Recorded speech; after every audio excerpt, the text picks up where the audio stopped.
ये कहानी है अनाया की। राजस्थान के एक छोटे से शहर की एक 22 साल की जवान लड़की, जिसकी आंखों में आसमान से भी बड़े सपने थे। उसका कमरा उसकी दुनिया थी, जहाँ रंग बिरंगे कपड़े और डिजाइन की किताबें बिखरी रहती थी। एक छोटी सी खिड़की से आती सूरज की रोशनी में वो अपनी नोटबुक में नए नए डिजाइन बनाती रहती थी। उसके हाथों में जादू था और दिल में एक जुनून।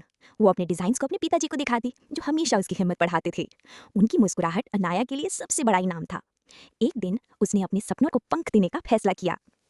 मुंबई सपनों का शहर अनाया को बुला रहा था। उसने अपना सामान बांधा, दिल में थोड़ी घबराहट और आंखों में एक नई उम्मीद लिए।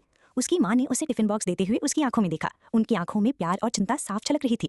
ट्रेन में बैठी अनाया बाहर के नज़ारों को देख रही थी और शीशे में अपने अक्स में एक नए हौसले को महसूस कर रही थी। मुंबई स्टेशन पर उतरते ही भीड़ और शोर ने उसे एक पल के लिए डरा दिया, लेकिन अनाया ने हिम्मत नहीं हारी। उसने एक चौड़ में एक छोटा सा कमरा किराए पर लिया। उस कमरे को उसने अपनी छोटी सी दुनिया बना लिया, जहाँ उसके माँ बाप की तस्वीर हमेशा उसके साथ रहती। उसने एक फैशन डिजाइनिंग कोर्स में दाखिला ले लिया। क्लास में वो हमेशा ध्यान से सुनती और नई नई चीजें सीखती। रात रात भर जाकर वो अपनी सुइंग मशीन पर काम करती। उसके कमरे की एक लौती लैंप उसके चेहरे को रोशन करती।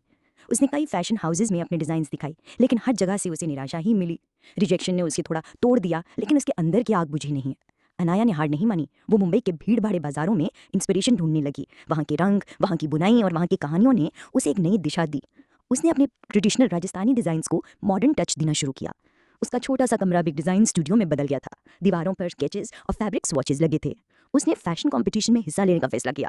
कंपटीशन में उसने अपने डिजाइन्स को पूरे कॉन्फिडेंस के साथ प्रेजेंट किया। उसके डिजाइन्स में उसकी मिट्टी की खुशबू थी और शहर की चमक। जब उसकी डिजाइन्स को मॉडल्स ने रैंप पर पहना तो सब देखते रह गए। अनाया बैक स्टेज से पर्दे के पीछे से झांक रही थी। उसकी आंखों में एक अजीब सी चमक थी। जब उसकी कलेक्शन को बेस्ट कलेक्शन का अवार्ड मिला तो उसकी आंखों से खुशी के आंसू बह निकले। उसने रैंप पर अपने मॉडल्स के साथ बाव किया और लोगों की तालियों की गड़गड़ाहट में उसे अपनी सारी मेहनत सफल होती हुई दिखी। उस रात वो अपने कमरे में आई, अपने हाथों में ट्रॉफी लिए। उसने अपने माँ बाप को वीडियो कॉल किया। उनकी आंखों में अपने बेटे के लिए